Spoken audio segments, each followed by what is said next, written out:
Movies in Hell. I'm LaClaw Scott, and today we are reviewing Pale Blue Eye. Netflix, Christian Bale. And that guy is he from Harry Potter? Yeah, there were a lot of, surprisingly, there were a lot of Harry Potter people in here. Harry Melling, yes. And also, so really surprised to see Gillian Anderson and Charlotte Gainsbourg. I was like, oh wow, there are like some pretty heavy hitters here. I love Gillian Anderson, and she, known for the X-Files and television. I know, right? Love to see her in random things. When she popped up in American Gods, I was like, okay, I'm a fan. Um, I thought it was good. It wasn't what I expected. It was much more dramatic, I think, than I expected. I sort of almost kind of thought it would be lighter, I guess, because it's Edgar Allan Poe, and so you're taking a character. It's almost like Abraham Lincoln Vampire Hunter, right? Like you would think it's just you're taking a person who lived in real life and you're making them do something that everyone knows they didn't do. I love that connection because I mean, initial thoughts, I thought it was going to be, a little more slower and more dramatic. And yeah, I think the Abraham Lincoln Vampire Hunter is very spot on in terms of the mood of this film. Murder mystery, kind of a who done it in like a very clear like red herring of like, okay, almost like let's wrap this up, we know what's going to happen. And actually a surprising twist at the end. Right. Without that twist, the movie would have been too long. Yes. And I didn't feel like up until we got to the twist that Christian Bale was performing at Christian Bale levels. Very true. I don't know. I feel like he didn't. It was really hard because we didn't really know much about this character, the detective that he plays, and I felt like it was kind of like out of element for a typical Christian Bale film because he's like very method acting. He's very into it. And this one, it's like he's a detective. He lost his daughter. He's alcoholic, and he's called to investigate the murder of cadet at West Point. So it was just kind of like, oh, this is interesting. Usually, I feel like he's not really in this type of character, and kind of interested to see what would have drawn him into it. And then in the last like 20 minutes, I'm like, oh, okay, okay. Well, and that's funny because I was interested thinking about this as sort of a Abraham Lincoln Vampire Hunter context that he would be involved because I don't think of him as a period piece character actor. I feel like the things that I've seen him in, he's modern day, or of course the Batmans are set in modern day Gotham, which doesn't exist, but still is not really a historical costume drama. Yeah, I was surprised, but I enjoyed it. I thought it was great. I watched it at home, of course. So it was one of those where you definitely had to focus. It wasn't one of those you could just have on in the background. Not that I ever do that. You have a two-screen experience. Right, at least two. So I started watching it and I thought, oh, I'm actually gonna have to pay attention to this. So I started watching it again. Christian Bale's a great actor, very versatile. Yeah, period pieces. The Prestige is probably one of my favorite films. Yeah, that's a period piece. But then, like, going back to the Newsies of him like singing and dancing at the turn of the century is great. I never saw that. So, oh my gosh, I think it's on Disney Plus, but it was probably one of the first films I've ever seen him in, and he's probably like a teen, singing and dancing about the New York City newspaper strike by the young men that delivered the newspapers.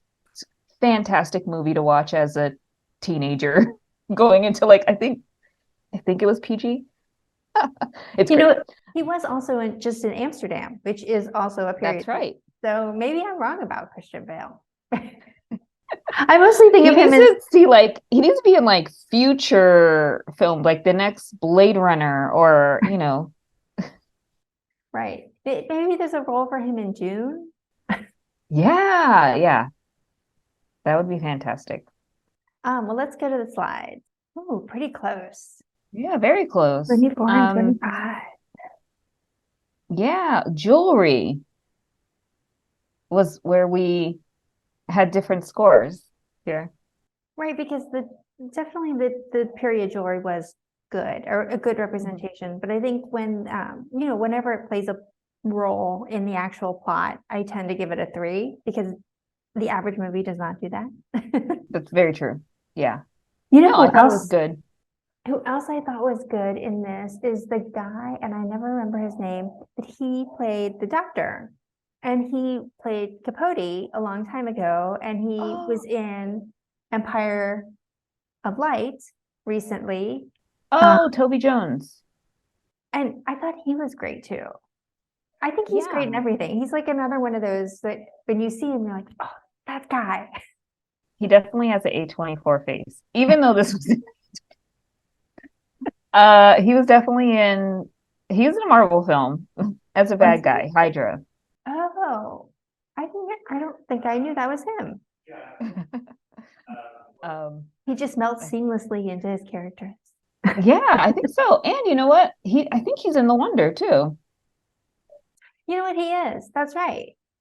And it's weird, not weird, I guess, but that he would be able to sort of be absorbed into his characters seamlessly so that you maybe don't recognize him all the time because he has a very distinctive look. Mm-hmm. Very like character actor. Maybe, I mean, it keeps them busy to kind of like melt into the character with hair and makeup and the situation. But yeah, I agree. He definitely did a good job. Good for Netflix. This one's a win. Yeah. I think it was out in theater. I believe it was out in theaters for like a week. Oh, really? It was definitely at Metrograph for 1 week, and then it was released on Netflix. So they did that whole windowing.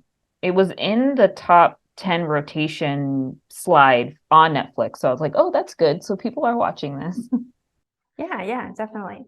And in fact, I think it knocked out Glass Onion as the number one, at least Wow. temporarily. I don't know if it still holds that position, but so before we talk about things we have to plug, what did you think about the Golden Globe?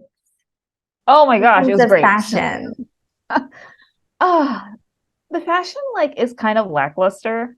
I mean, I think it's more of a party than like award ceremony, but I think it's more lax than the Academy Awards. But I ended up watching it live in the second half. I actually forgot that it was during the week and not on Sunday. So that's my bad. And then I started to see like social media, like the tweets and Instagram. And I was like, oh, wow, okay, this is happening. And I'm like, wow, we covered a lot of this. So there are definitely links to our reviews and our content on social media, which is great. The female fashion was not great. Like overall, I was disappointed, but I thought the men really brought it. Like yeah, like that hot pink tuxedo dress, amazing. Billy Porter, yeah, Barry Keoghan. I think he wore Louis Vuitton for Banshees. Like Banshees, of course, a favorite film of ours. Not a spoiler for end of year wrap up, but yeah, I think the men really did a very good job. I mean, I guess I didn't stumble upon that observation until just now because I was just like, a lot of the women's fashion, I was just like, okay. Yeah, I love Jamie Lee Curtis's outfit. Michelle Yeoh, it was interesting, but I liked it. But there were like very few of the women that I thought, oh, that is great. I felt like there were a lot of things that we've seen before almost. Mm-hmm. Which is disappointing, but fingers crossed for future award show fashion being a little bit the better. Oscars are, I mean, one, we need to get the nominations should be out and soon. And then, yeah, that's going to be a pretty nice lead up and red carpet. And hopefully there's some really great fashion. Yeah, so fingers crossed for that. Do you have anything to plug in this episode? Well, we are going to close out the year very soon, so very excited for that. And we have some very special guests. looking forward to that. Stay tuned for more information. Do you have anything to plug? I don't, because I don't have access to HBO. I don't have access to a lot of stuff on Amazon Prime. I don't have a lot of access. So I'm very like limited in what I can watch at this point, but I'm trying to find certain things. So there's a movie theater. It's like an hour and a half away by public transportation, but they're showing Avatar. So I might make it to Avatar. Okay. And they're also, I saw it, so we're ready to review. okay. And they're also showing Operation Fortune, which has been promoted at AMC forever. And I don't think it's ever come.